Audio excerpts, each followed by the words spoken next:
over time giving remote monitoring, sensor technology, video conferencing, telecare, electronic records, the likelihood I was going to be able to do more and more remotely and electronically.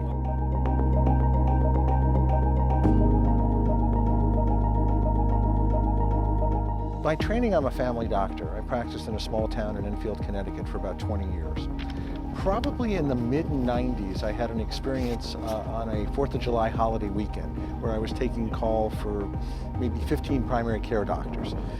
That's going to be a really bad weekend. You're going to get very busy. So if you're a parent, you know your kids often get sick on Friday night as soon as the doctor's office closes. And if you're kind enough, you wait till Saturday morning before you call me.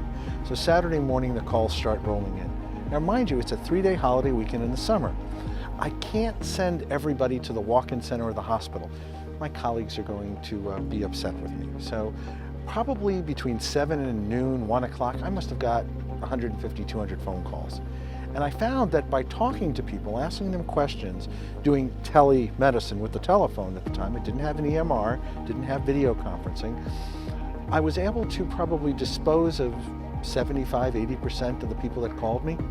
20% needed some kind of follow-on care. I wasn't about to handle, substernal chest pain on the phone, but if it sounded reasonable, I took an action. I provided convenient care in 90 seconds to you at a price point that was fantastic.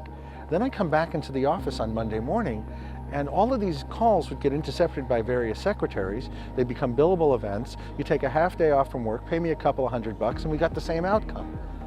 I began to feel like a shaman. What am I doing?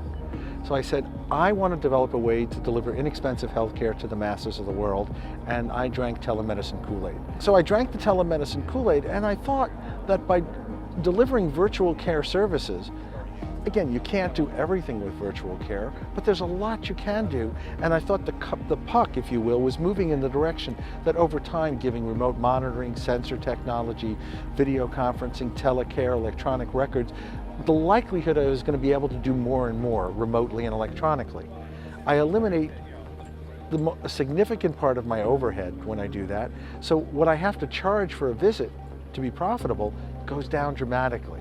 So I go back to what Andy Grove taught me about really inflection points. They occur at the 10x. That Saturday morning, in a period of 5 hours, I took care of, if you will, more patients than I do in a week. And I did it at a price point that was approximately zero.